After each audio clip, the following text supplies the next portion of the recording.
plaît, je vais vous mettre le discours du ministre des Finances. Je veux que vous écoutez.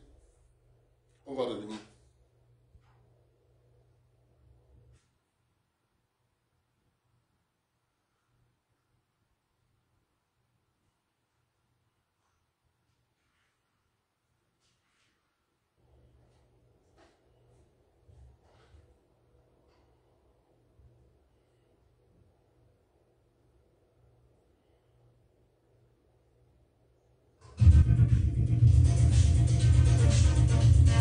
Mesdames, Messieurs, bonjour, bienvenue au Trésor.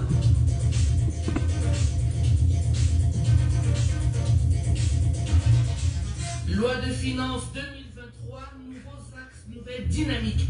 La session parlementaire ouvre la voie aux orientations budgétaires pour l'année prochaine. Élargissement de l'assiette, allègements fiscaux, exonération. Dans le Trésor, la répartition budgétaire en plus clair. Les innovations en vitrine, c'est le dossier de la rédaction ce mercredi. Sport Coupe du Monde Qatar 2022, le Maroc est en quart de finale. Les Lions de l'Atlas ont obtenu leur ticket de haute lutte au terme de l'épreuve des tirs au but contre l'Espagne. Absorbé dans le jeu malgré sa domination sur le terrain, le Maroc, quant à lui, fait preuve de résilience. Maroc contre Portugal, duel entre la France et l'Angleterre. Le Brésil croise la Croatie ou encore l'Argentine face aux Pays-Bas. Gros plan sur ces quarts de finale qui promettent des chocs au sommet. Et puis le décryptage de la performance des pays africains au Qatar. Rendez-vous en page des sports avec nos envoyés spéciaux.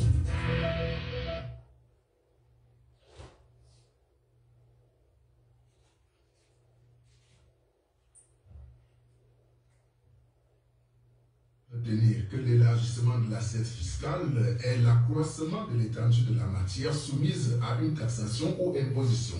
Si l'on prend par exemple les produits pétroliers déjà soumis à une taxe spéciale, les fiscalistes vont explorer des sources innovantes à intégrer dans le champ d'application de cette taxe. Un important ajustement est aussi apporté au tarif du timbre de dimension ainsi que des timbres spécifiques à l'instar du droit de timbre automobile, le timbre sur le permis de chasse ou encore le droit de timbre d'aéroport, particulièrement pour les vols hors zone CEMAC.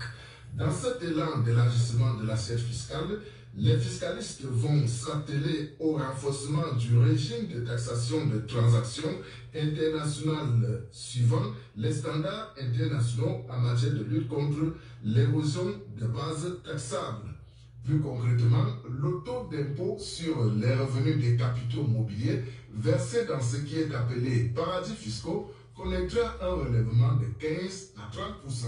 À ces mesures d'élargissement de l'assiette fiscale, il faudrait mentionner celles concernant l'environnement des affaires, notamment l'allègement de la charge fiscale des contribuables, le renforcement de la sécurité juridique ou la simplification de certaines procédures d'imposition. Le projet de loi de finances pour l'exercice 2023 concède donc près de 29% du budget total à quelques 8 départements ministériels. Si les travaux publiés s'en sortent avec la plus grosse enveloppe, tous les travaux publics s'en sortent avec la plus grosse enveloppe, soit 528 milliards de francs CFA. L'éducation, l'eau et l'énergie, la défense et la santé ont elles aussi des enveloppes conséquentes. Ceci traduit l'orientation politique de l'État. Marie-Monique Moiseau. Transfert des ressources n'est qu'une conséquence du transfert des compétences. Ce n'est pas l'inverse. Il faut d'abord transférer des compétences, ensuite transférer des ressources. Je vous prends un exemple. Les régions, d'après le texte, vont être compétentes pour la gestion des lycées, alors que les communes vont être compétentes pour les écoles privées. Si le ministre des Finances transfère maintenant les ressources, salaire des enseignants et tout, alors qu'ils sont encore à la charge de l'État, un problème se pose. C'est alors qu'ils transfèrent d'abord les compétences, et c'est ce qui est en train d'être fait. Il y a des décrets qui sont en train d'être signé. Mais une chose est sûre, il ne faut pas transférer les compétences et les ressources à temps de monter. Vous avez également posé le problème de l'exportation des bois en grume. Une étude démontrait que si vous appliquez drastiquement cette mesure, à savoir interdiction de l'exportation, on perdait au Cameroun, c'était presque 1% du PIB. La CEMAC a fait curieusement la même étude et aboutissait au même résultat. Parmi les États de la CEMAC, il y en a un, le Gabon, qui avait appliqué ça. Effectivement, dans leur pays, il y a eu ces dysfonctionnements, mais avec le temps, ce dysfonctionnement s'est estompé. C'est pour ça qu'au niveau de la CEMAC, on a dit à terre, l'objectif c'est effectivement de transformer sur place notre bois, mais si on prend cette mesure de manière drastique et radicale, nous allons beaucoup perdre. Et ce, d'autant plus que nos industries, à l'heure actuelle, n'ont pas encore suffisamment un plateau technique leur permettant de faire une transformation totale du bois. Et c'est d'ailleurs la raison pour laquelle, sur le plan dernier, je ne sais plus, je pense l'année dernière, on avait pris un certain nombre de mesures pour défiscaliser, dédouaner cette importation de tout ce qui peut permettre qu'on vienne transformer nos bois sur place. L'actualité.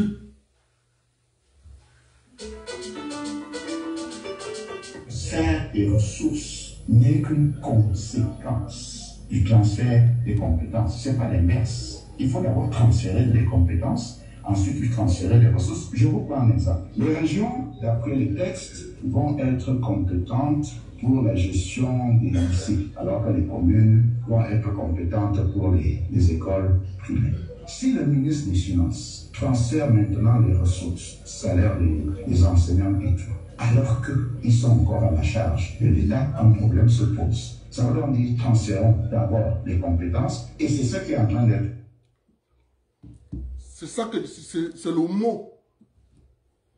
Les lycées. Le ministre Moutazé a lâché la phrase. Mais ça passe seulement insidieusement. Mais personne ne va revenir sur ça. Le ministre Moutazé nous prend l'exemple. Il nous dit,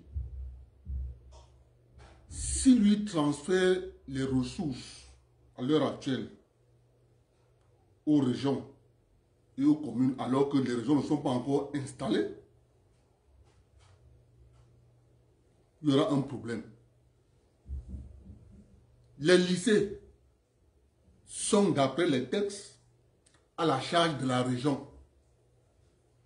Les écoles primaires sont à la charge des communes. Alors qu'à l'heure actuelle où on parle, les professeurs des lycées et des écoles primaires sont à la charge de l'État. Et c'est là le piège. Est-ce que vous savez que lorsque vous parlez avec ces gens à Yaoundé, ils vous disent que l'État c'est toi, l'État c'est moi. Mais lorsqu'il s'agit d'argent, on fait la différence. Qui est État, qui n'est pas État. Il faut bien comprendre ça. Lorsqu'il s'agit de l'argent, à ce moment-là, on connaît qui est État. C'est pour ça que je vous parle tous les jours ici, en vous disant, faites très attention avec le double langage qu'on tient au Camerounais depuis près de 40 ans. Lorsqu'il s'agit de l'argent, vous n'êtes pas compétent. On trouve des justificatifs à ce qu'on n'a pas viré l'argent, pas viré les ressources. Mais on a viré les compétences. Donnez-moi une minute.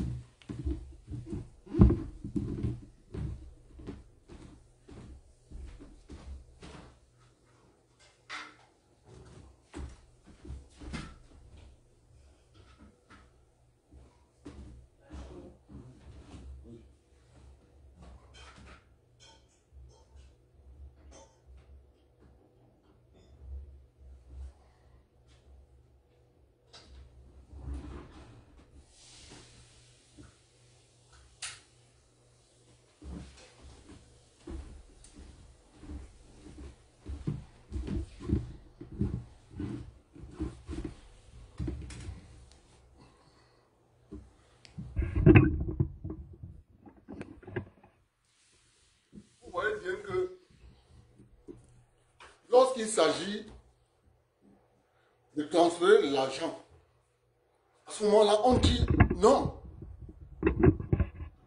Pour le moment, on n'a pas encore mis. Ça fait combien d'années on a parlé de la décentralisation? Ça fait combien d'années? Vous allez comprendre une deuxième chose dans ce double langage. Lorsque tu es élu de la nation, le président est l'élu de la nation. Le président a tous les privilèges. Il nomme à tous les postes.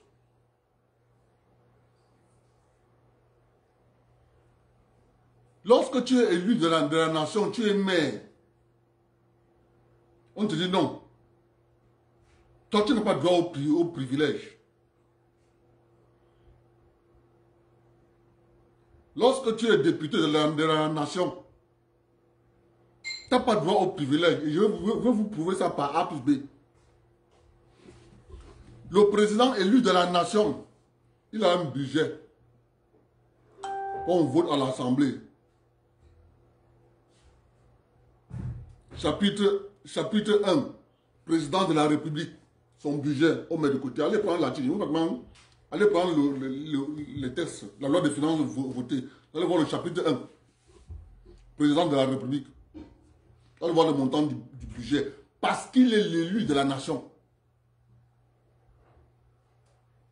Le seul élu important dans une république, c'est le président. Lui, il a droit à tous les privilèges. Là, dès qu'on a élu le président, les autres élus n'ont plus d'importance. Ils n'ont plus droit à quoi que ce soit. Lorsque tu es élu maire, tu n'as pas de privilèges. Tu es élu député, tu n'as pas de privilèges. Savez-vous qu'à l'heure où je vous parle, les députés camerounais avaient 8 millions de micro-projets. À l'heure actuelle, les députés ont dit qu'ils ont trop de pression dans les circonscriptions. Il faut qu'on trouve une solution. Ils ont trouvé une solution en disant les députés auront un droit de tirage au sein du ministère du Plan et de l'aménagement du territoire, au sein du ministère de l'économie et du Plan et de l'aménagement du territoire. Que les députés vont aller soumettre leur projet là-bas. Et en soumettant leur projet là-bas, les hommes d'affaires vont aller maintenant postuler là-bas pour gagner les marchés dont les députés ont soumis au ministère du Plan, financé par le budget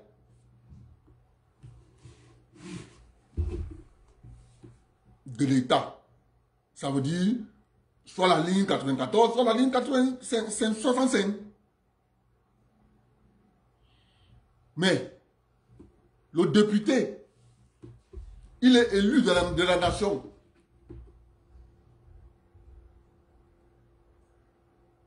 On lui prête l'argent pour acheter la voiture. Le député n'a pas de bon de carburant. La voiture du député se gâte, c'est lui qui repart. Le député entretient sa voiture. Le député est élu de la nation. Mais l'autre qui n'est pas élu de la nation, lui, il est juste un simple fonctionnaire. Il faut que vous compreniez bien ce problème. Hein? Lui, il est juste un simple fonctionnaire, directeur d'administration centrale. L'État lui donne la voiture, l'argent pour entretenir la voiture, le carburant pour mettre dans la voiture. Quand la voiture se gâte, l'État donne encore l'autre voiture. En tenant le député qui est l'élu de la nation au même titre que le chef de l'État. Est-ce que vous comprenez? Est-ce que vous comprenez? La mafia administrative. Donc, lorsque ton pouvoir vient du peuple, tu ne bénéficies rien de l'administration. Or, normalement, les députés camerounais devaient avoir un salaire de 10 millions par mois. Oui. Parce que le député, si on refuse de donner aux députés un salaire de 10 millions par mois, on doit donc faire exactement le même traitement qu'on donne au ministre de la République. Parce que le ministre n'est pas l'élu de la nation. Le ministre a un salaire et chaque 3 mois, il a ce qu'on appelle les fonds souverains à hauteur de 10 millions par mois en fonction de ton titre de ministre. Lorsque tu es ministre délégué, tu as un montant X. Lorsque tu es secrétaire d'État, tu as un montant Y. Lorsque tu es ministre chargé de mission, tu as un montant T. Lorsque tu es ministre tout court, tu as un montant B. Lorsque tu es ministre d'État, tu as un montant A. Donc, ces fonds souverains sont différents. Mais parmi tous ces gens qui viennent de citer là, aucun n'est élu du peuple. Aucun. Donc, tous les élus du peuple ne bénéficient pas de l'argent travaillé par le peuple. C'est les gens qui scient les ongles au sein de l'administration qui bénéficient de tous les privilèges liés à la République. Une fois de plus, l'escroquerie à ciel ouvert. S'il vous plaît, mettez les cœurs. Parce que si vous ne comprenez pas ce jeu, vous continuez à manipuler les gens. Vous manipulez les gens. J'ai reçu, je vais faire une parenthèse dans le direct. J'ai reçu un appel d'un de mes amis dans la plateforme qui me disait: Abdel, je t'appelle parce que j'ai suivi un de tes directs là, mais il y a quelque chose que tu as dit que je ne suis pas d'accord concernant les hommes d'affaires.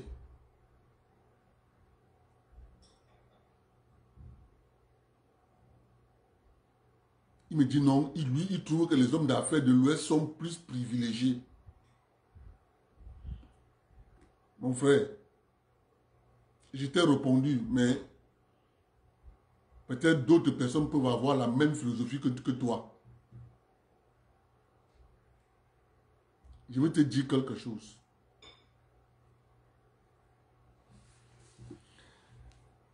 À toi, je t'ai répondu, mais d'autres personnes peuvent avoir la même réflexion que toi. Et il faut que je tue ça dans l'œuf. J'ai pris des exemples ici clairs. Je suis en train de vous parler tous les jours ici. Du Cameroun, de la zone forestière. Du Cameroun, de la zone sahélienne. Du Cameroun, des montagnes.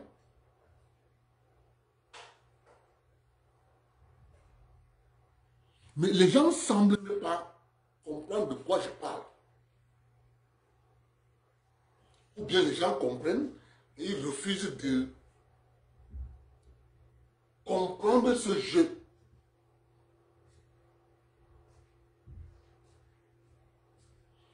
Vous avez une élite de la zone des montagnes. Vous avez une élite de la zone sahélienne. Vous avez une élite de la zone forestière. L'élite de la zone des montagnes bagarre pour les privilèges qu'offre l'État pour la zone des montagnes. Je répète, l'élite de la zone des montagnes bagarre pour les privilèges que offre l'État pour la zone des montagnes. L'élite sahélienne bagarre pour les privilèges que offre l'État pour la zone sahélienne. L'élite de la zone forestière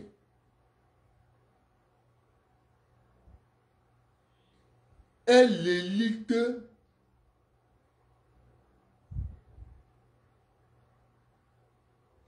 la plus nulle en matière de défense des intérêts qui les concernent. Je vais vous prouver ce que je vous dis.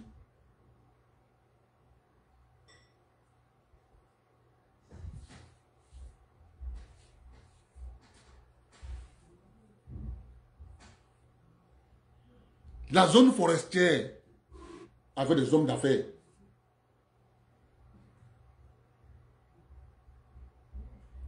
La zone forestière avait des hommes d'affaires.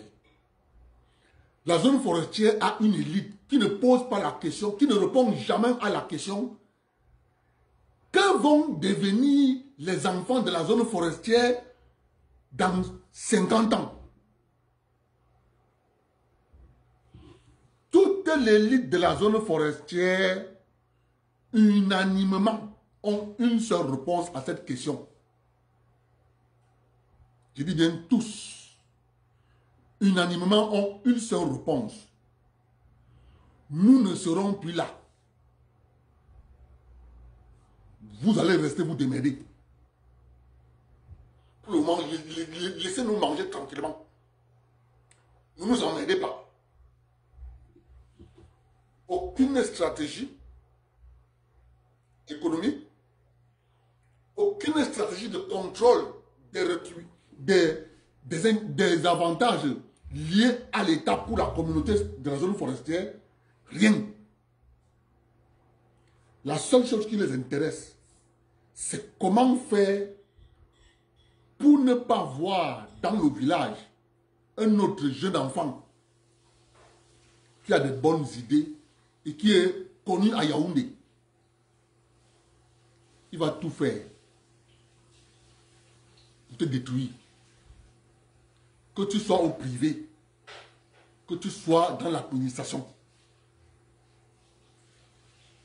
Exemple.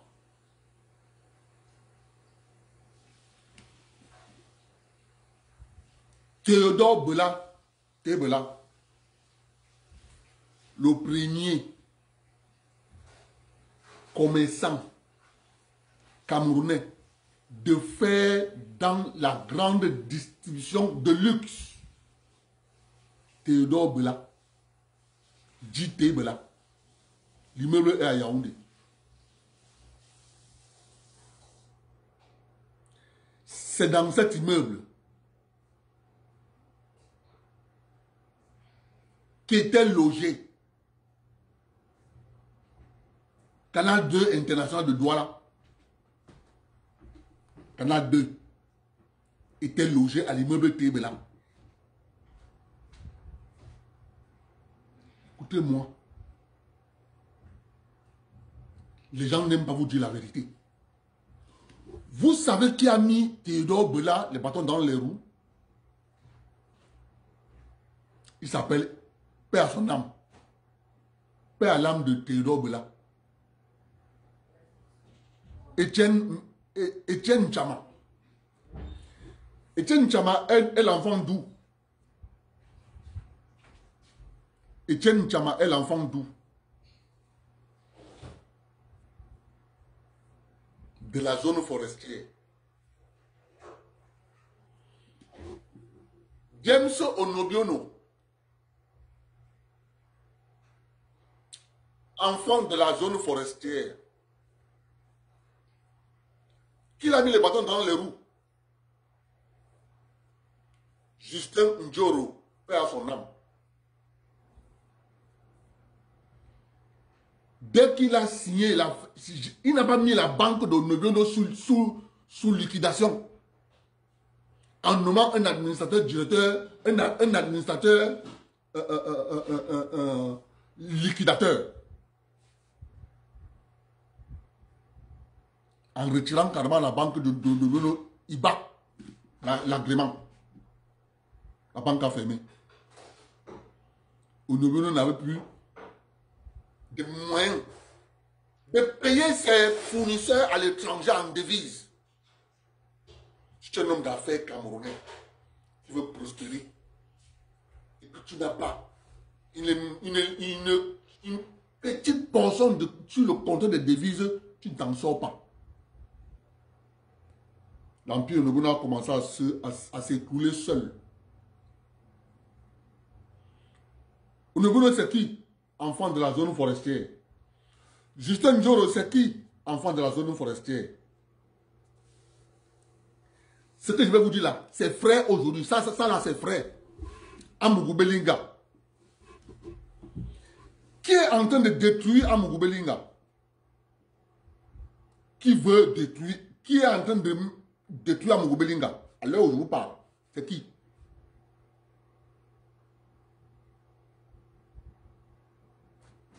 Ferdinand Ngongo, il est quoi? Il est de la zone sahélienne? Il est de la zone des montagnes? Ferdinand Ngongo qui est en train de détruire Amougou Belinga. Vous ne voyez pas? Vous ne voyez pas? Vous ne voyez pas?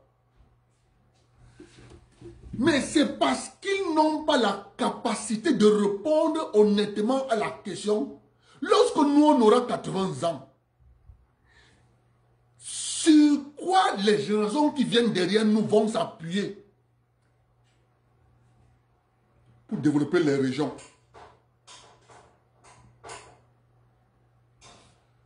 Je vous pose la question. Moi, je vous dis, lorsque vous voulez mettre tout, que c'est les gars Bamileke qui empêchent les gars de la zone forestière de se manger dans les affaires, c'est faux, papa.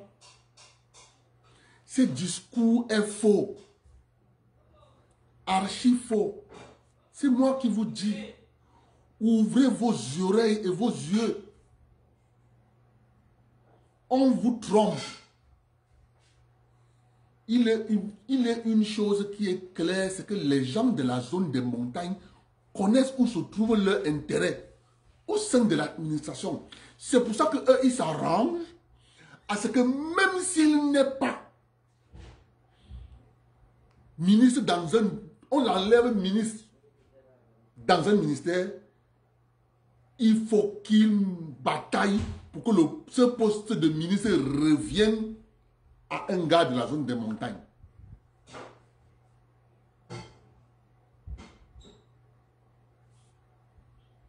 Ministère de l'urbanisme, ministère du développement urbain et de l'habitat. Dès que ce ministère a basculé dans le giron de la zone, dès qu'on a éclaté ce ministère en deux, on a mis le cadastre et le domaine à part, on a mis l'urbanisme et l'habitat à part. C'est les gens de la zone de montagne qui contrôlent le ministère. Ils font des allers et retours.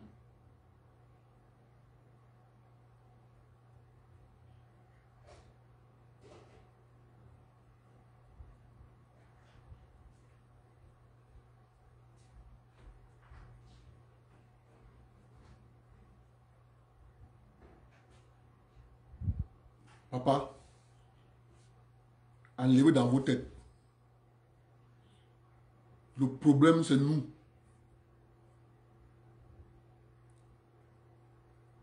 Le problème, c'est nous. Qui octroie les monopoles? Qui donne les monopoles? Qui signe les monopoles? Qui signe les monopoles? C'est les gars de l'Ouest qui signent les monopoles dans les services au Cameroun, dans l'importation des biens de première consommation. C'est les gars de l'Ouest qui signent.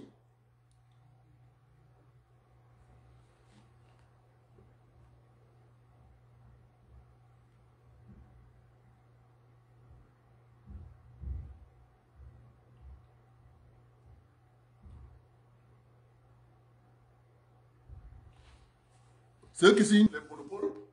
Non. Vraiment, mes frères.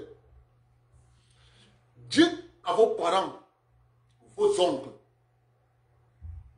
d'apprendre à défendre leurs intérêts pour la prospérité. Le président Biya a octroyé des grands projets au sud. Où est l'usine de manioc? Où est l'usine de manioc? Où est l'usine de manioc? Où est l'usine qui monte les tracteurs?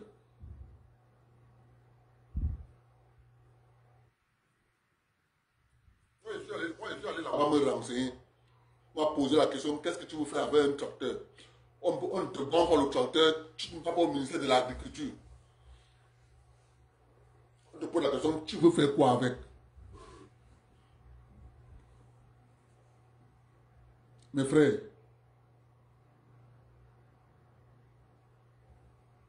on appelle ça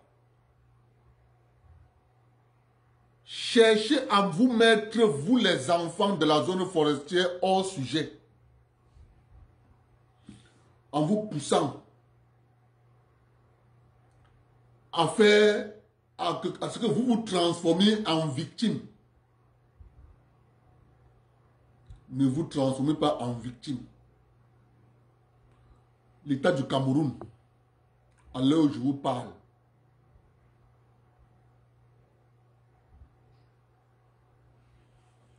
a lancé les emprunts obligataires. 2022-2029.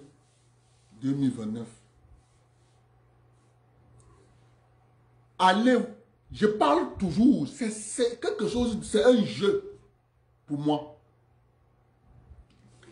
La diaspora des enfants de la zone forestière sont 2 millions à l'étranger. 2.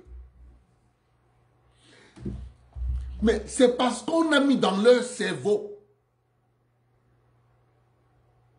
qu'ils ne sont pas capables.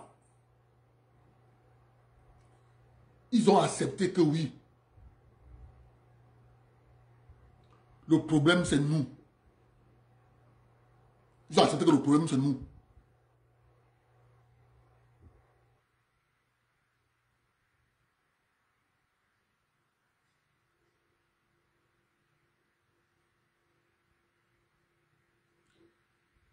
Cette diaspora de la zone forestière, l'État du Cameroun lance les emprunts obligataires via la BDAC. Ils sont 2 millions. Ils ne peuvent pas dire que, mais si nous sommes 2 millions dans la diaspora, c'est comme ça qu'on fait pour contrôler l'état de l'intérieur. C'est comme ça qu'on fait pour contrôler l'état de l'intérieur. L'élite de la zone de montagne coalise. Ils prennent un montant d'argent, ils mettent. L'élite de la zone sahélienne prennent un montant d'argent, ils mettent. Les gens de la zone forestière, à bord de côte, ils portent les vestes. En laissant les autres contrôler l'État. Cette diaspora, elle est 2 millions. S'ils décident que cet emprunt obligataire, chacun envoie 50 euros, 2 millions, ça fait 100 millions d'euros.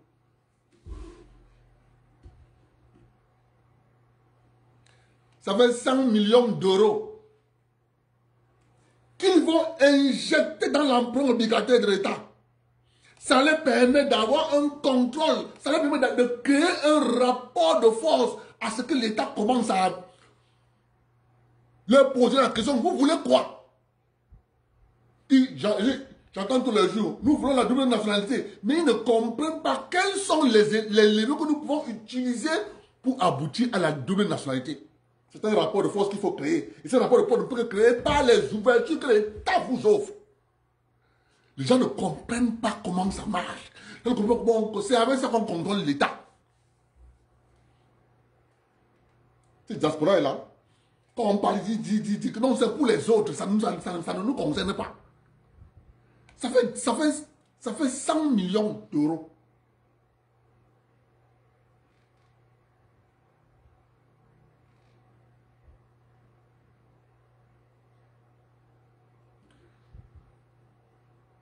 Tu convertis en francs CFA, ça te donne 65 milliards 500 millions. Oui. Vous avez donné à cet État 65 milliards 500 millions. Il change la perception, la manière de vous regarder. Vous êtes organisés, les gars, automatiquement, commencent à vous poser la question, vous voulez quoi? À partir d'un emprunt obligataire, vous vous rendez compte que le rapport de force a changé parce qu'on a besoin de vous. On se rend compte, mais non, ils sont importants.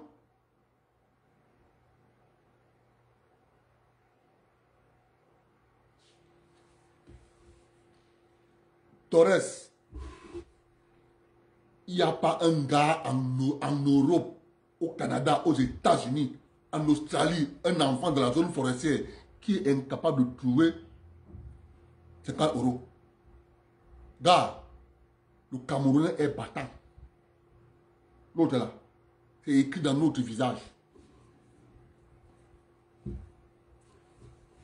Ça va finir dans le 2, hein, c'est le 22, c'est fini. C'est de ça qu'il est question. C'est pour ça que les gens crient. Wow, wow, wow, wow. Vous pensez que quand Mathurin, Camden va aller construire le Douala Grand Mall, l'État du Cameroun vient être à Valis. Vous croyez que c'est parce qu'il n'y a pas un lobby, mais c'est parce qu'il y a un lobby derrière.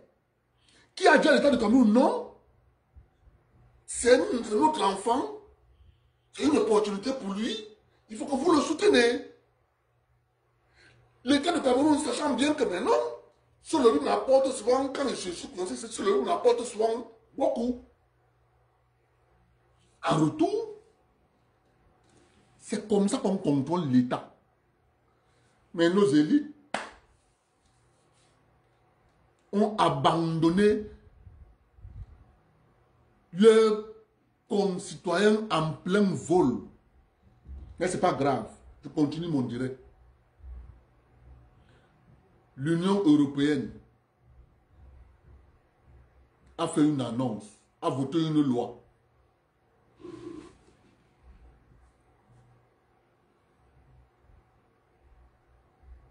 pour empêcher le changement climatique, pour lutter contre le changement climatique. L'Union européenne a voté une loi. Vous savez ce que la loi l'a dit? Vous savez ce que la loi l'a dit? Je vais vous dire ce que la loi l'a dit, mes frères. Tous les pays africains, tous les pays qui luttent, qui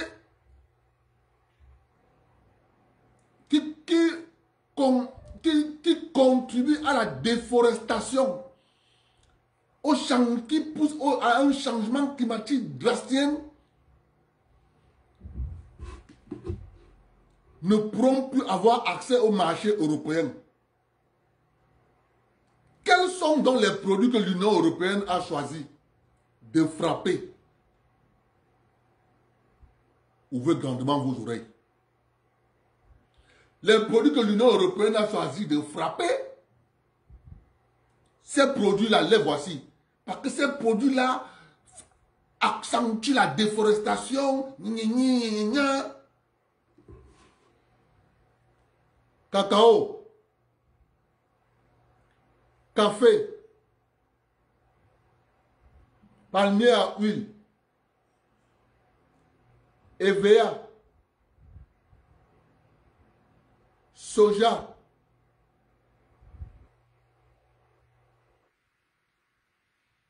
coton.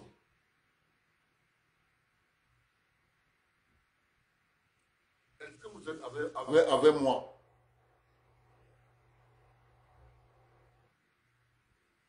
Il a écrit quelque chose. Est-ce que vous êtes avec moi? Vous voyez? J'espère que vous êtes en train d'écouter. Subitement, l'Union européenne. Ok. Subitement, l'Union européenne trouve que cultiver le cacao, ça nuit à la déforestation, ça nuit au climat. Cultiver le palmier à huile, vraiment de Dieu, ça accentue la déforestation. Faire du soja, vraiment de Dieu, c'est catastrophique. La couche d'ozone va finir. Faire l'EVA, c'est la catastrophe. Le palmier à huile, c'est la catastrophe. Le coton, vraiment de Dieu. Maintenant, je vais vous poser la question.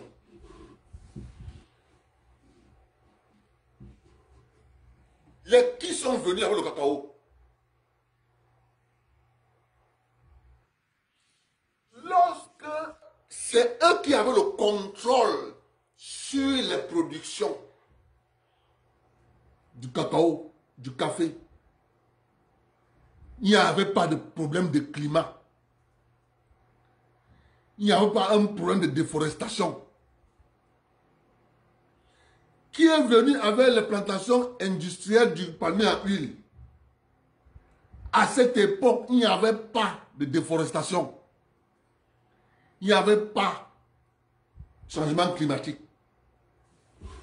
Mais ce que vous ne connaissez pas, c'est que sur le marché mondial, il n'y a plus un acheteur qui était les pays de l'Occident. Les Occidentaux, ils ne sont plus les seuls acheteurs. Avec leur bras circulé qui étaient les États-Unis, il y a d'autres acheteurs qui sont arrivés dans le marché. Le marché ayant plusieurs acquéreurs, l'Union européenne, pour continuer à avoir le contrôle, parce que qu'est-ce qu'ils vont faire? Du moment où ils déclassifient vos productions, ils vont ériger maintenant un acheteur principal dans vos pays. Qu'on va vous dire, non, on ne peut pas acheter parce qu'il faut que tu lui vendes. Nous, on ne peut qu'acheter le cacao que Cargill. Si c'est Cargill qui vend, on va laisser Cargill vendre. Parce que Cargill va nous... Vous comprenez le mot cacao certifié. Le mot qu'on a employé, c'est cacao certifié. Ça veut dire que les mêmes producteurs qui produisaient hier, du jour au lendemain, ton cacao vient être dégradé parce qu'on va dire que ton cacao est un cacao non certifié. Est-ce que vous voyez que la prise de conscience de toute l'Afrique au sud du Sahara fait en sorte qu'on change à l'international les règles du jeu. Donc l'Union européenne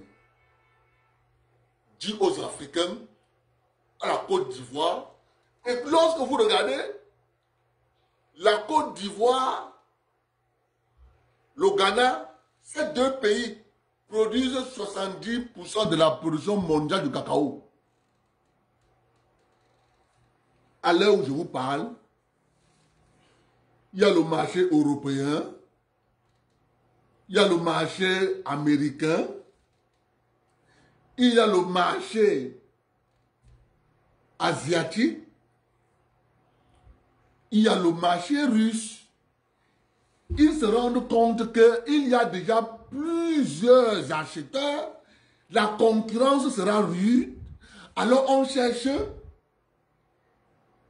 des entourloupes pour entourlouper les producteurs.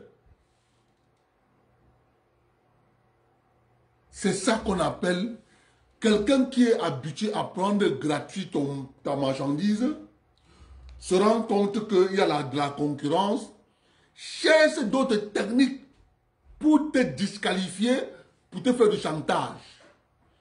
Pour que c'est lui qui continue. Comme j'ai appris, on a dit ils ont dit aux Russes, nous avons décidé que le pétrole russe ne doit plus dépasser 60 $.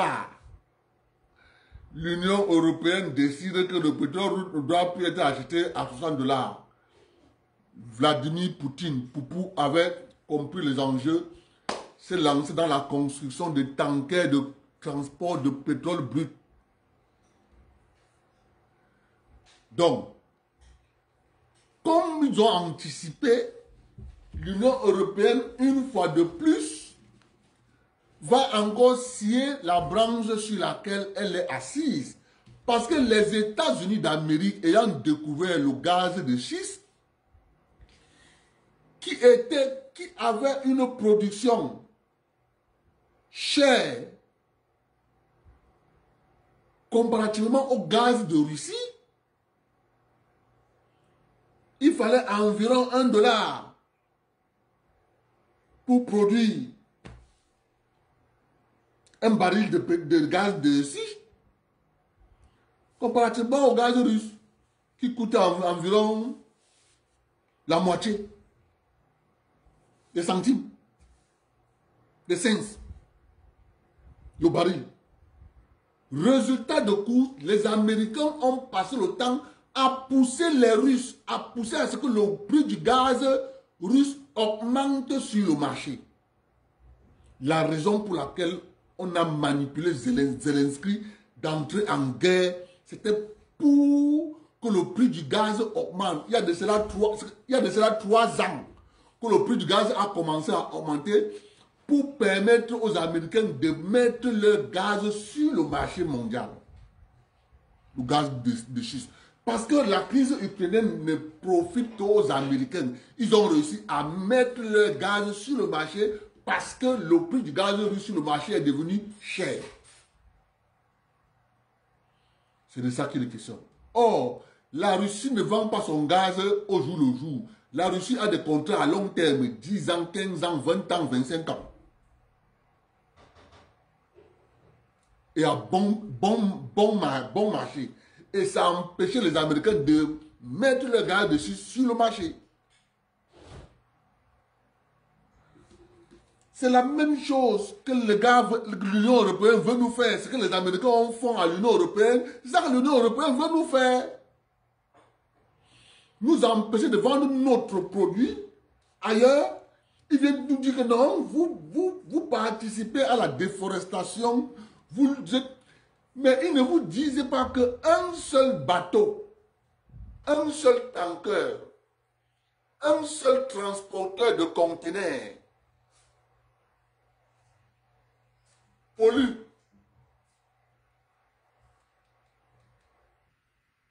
à hauteur, en termes de comparaison avec les voitures. Un seul tanker de transport de conteneurs pollue à hauteur de 10 millions de véhicules. Un seul tanker. Comptez le nombre de tankers que détiennent ces gens qui donnent les leçons à tout le monde sur le climat.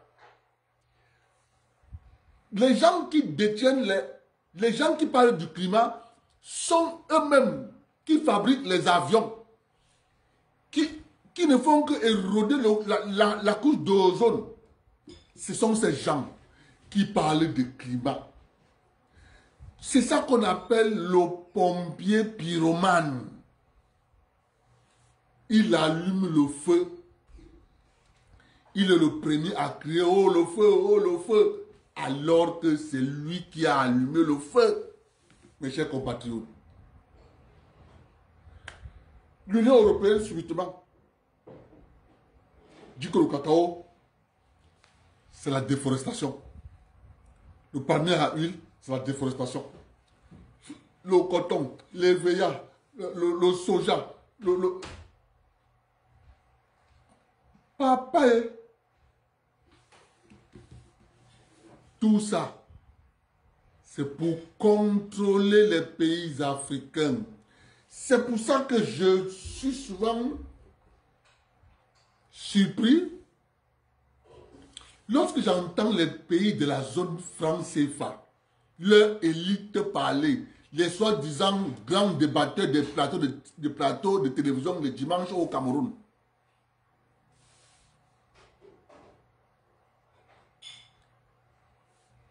Pour qu'un pays fonctionne, il faut, pour que la monnaie fonctionne dans un pays, il faut à ce pays deux leviers.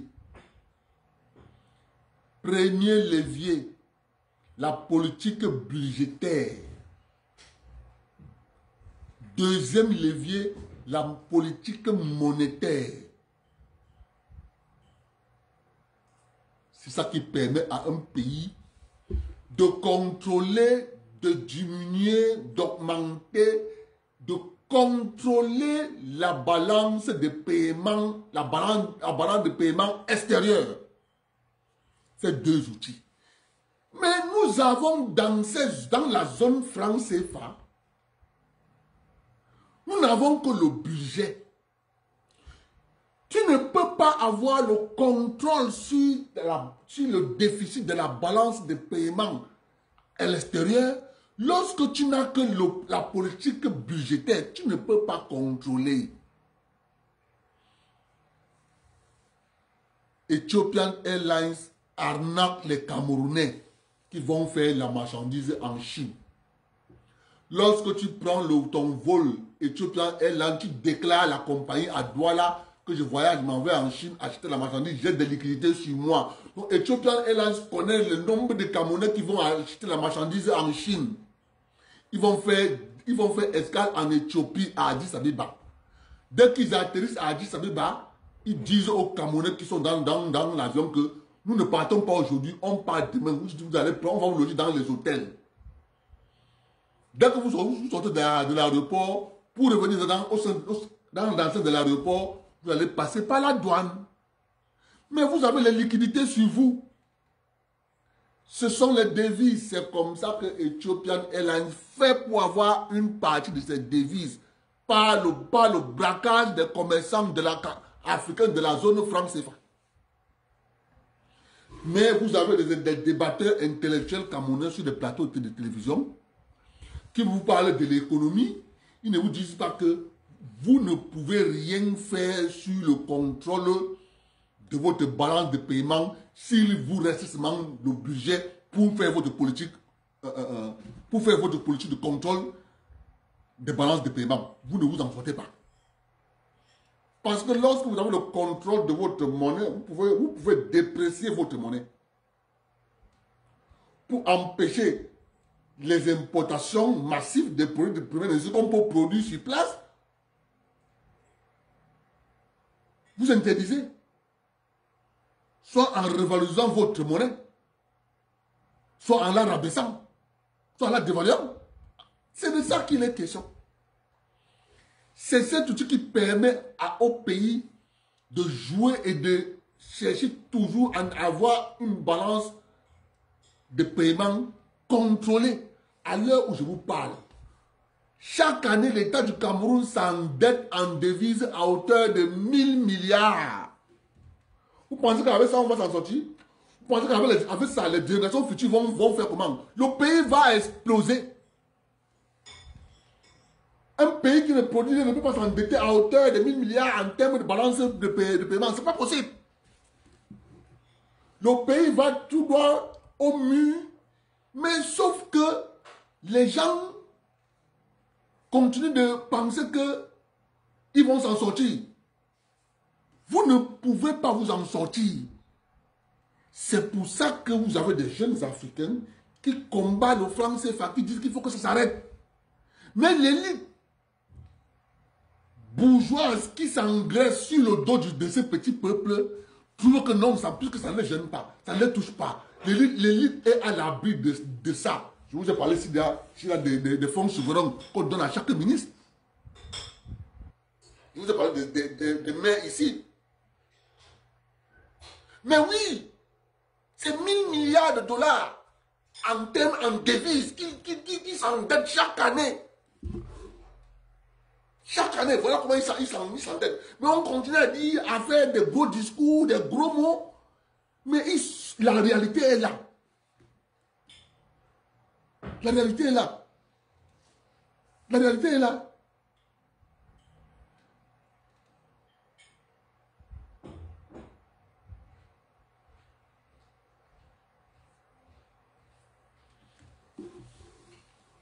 Georges, si toutes les communautés avaient compris ce que eux ils avaient compris, pour le Cameroun, c'est que chaque communauté bagarre pour le contrôle d'une partie des devises. Georges, c'est ça qui est la question.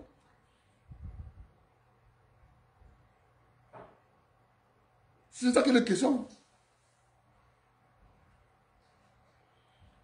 Regardez ce qu'ils ont fait, les mêmes gens. Regardez ce qu'ils ont fait. Ils ont dit non, il faut créer le marché de l'électricité. Moi, je suis allé à l'école.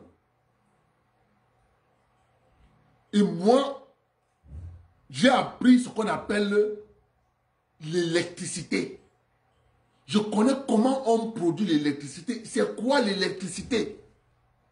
Vous ne pouvez pas créer un marché de circulation des atomes. C'est pas possible, c'est de l'escroquerie. Vous ne pouvez pas créer un marché de circulation des atomes. On ne peut pas créer un marché de l'électricité, ça n'existe pas. Ça ne marchera pas. Parce que vous ne pouvez pas dire qu'on a créé un marché de l'atome. C'est pas possible. Puisqu'il y a des paramètres qui vont influer sur la circulation de ces atomes. Baisse du niveau de l'eau. Oui.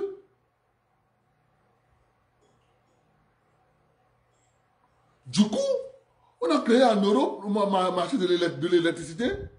On a dit aux Africains, non, c'est une bonne chose, il faut privatiser vos entreprises de production d'énergie. Qu'est-ce qui en sort? Qu'est-ce qui en sort après? On a le délestage. Mais les délestages sont bien organisés pour... En Europe, c'est grave. Comment des gens qui font la guerre à la Russie disent à leur peuple, on va faire écouler l'économie russe, c'est eux qui sont sous le noir. Comment vous expliquez ça? Ils disent qu'ils vont faire écouler l'économie russe, mais c'est eux qui sont dans le noir. Comment vous expliquez ça? Comment? Il y a le mensonge quelque part. Et c'est ça qu'on est venu vendre aux Camerounais. Les soi-disant conseillers économiques à la présidente de la République qui ont dit au président Biya, il faut privatiser la Sonel. On a dit au président Biya, monsieur le président, c'est catastrophique. Tous les barrages de retenue se sont ensablés. Donc le niveau de l'eau a baissé. Faux! Mes chers compatriotes, lorsqu'on construit un barrage de retenue, il y a ce qu'on appelle les vannes. Ce sont ces vannes qui vont laisser passer.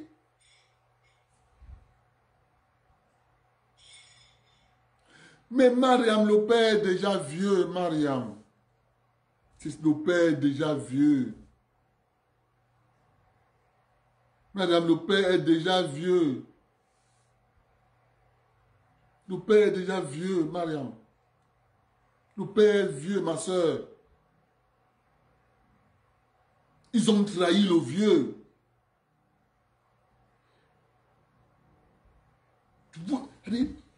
Lorsque vous regardez le vieux, vous comprenez que il a tellement mal qu'il ne veut même plus apparaître en public. Observez. Il observe. En se disant, j'attends le dernier pion.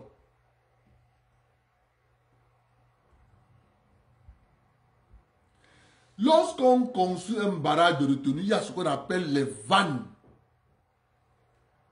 d'ouverture. Parce que lorsqu'on crée un barrage, l'eau va se décanter. Le limon va se stocker en bas. Et on a donc prévu dans la construction des barrages de retenue, en bas, on met les vannes d'ouverture à la base. Lorsqu'on ouvre ces vannes d'ouverture, ça permet au limon et au sable de sortir, de suivre son cours. Ça ne reste pas en bas du barrage. Comme on a dit au président Biya, que les barrages de retenue sont ensablés, il n'y a plus l'eau. La seule façon, c'est qu'il faut privatiser. La même chose que les mêmes personnes lui ont dit, que la seule façon, c'était de privatiser toutes les entreprises parapubliques. On a privatisé la régie FECAM. Bolloré est venu. En 6 mois, il a remboursé l'argent qu'il a acheté de la régie FECAM. En 6 mois. Le directeur général a fait la conférence de presse. 6 mois. Ils ont remboursé les 800 millions qu'ils avaient achetés. Ils ont acheté la régie nationale des chemins de fer du Cameroun à 800 millions. Imposé par Dan Esther. Elle a payé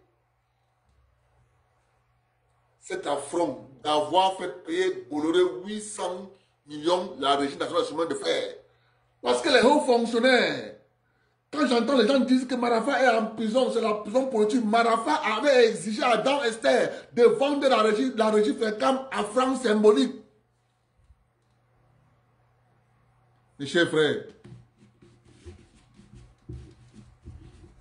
quand Esther a dit vraiment de Dieu, monsieur le ministre,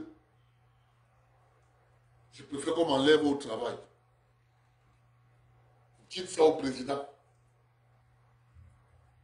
Sur haute instruction du président Paul Biya, madame, il faut céder ça à Bolloré, à francs symbolique.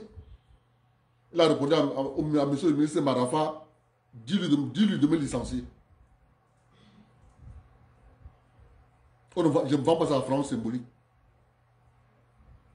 C'est comme ça qu'il a envoyé un courrier en disant dans Esther de mettre un prix. Dans Esther a mis 800 millions. Bolloré a versé 800 millions. On a viré dans Esther. C'est pour ça qu'elle est au placard. Voilà le système. Mes chers frères et sœurs, qu'on ne vous trompe pas. Le président Biya est trahi et il est découragé. Il est découragé. Toute une administration n'a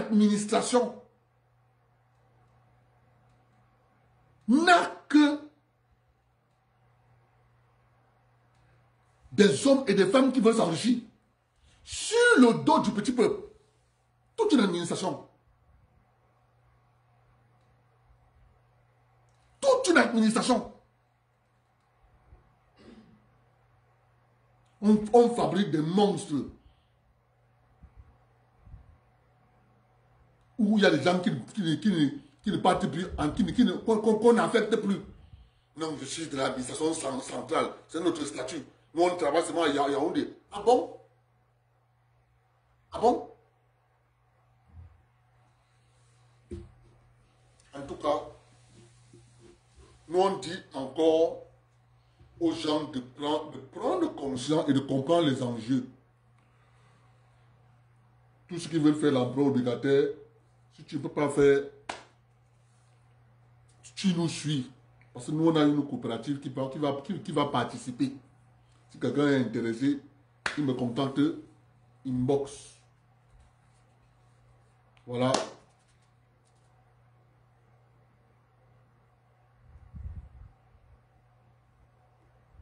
Mais oui, non. Il est parti à Washington. Il est parti à Washington. Sommet Amérique-France. Amérique-Afrique. Il est parti à Washington. Aux États-Unis.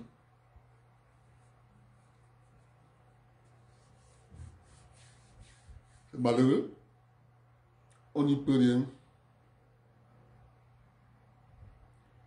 Regardez les voleurs au Cameroun. Il y a les voleurs dans la zone des montagnes.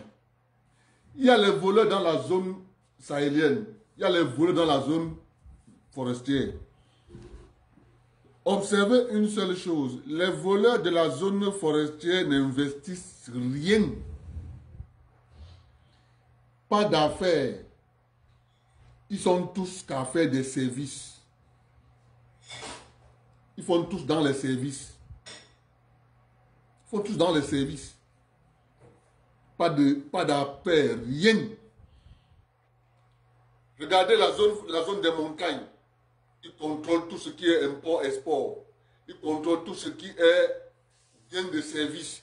Ils contrôlent tout ce qui est assurance. Ils contrôlent tout ce qui est le secteur automobile. Ils contrôlent tout ce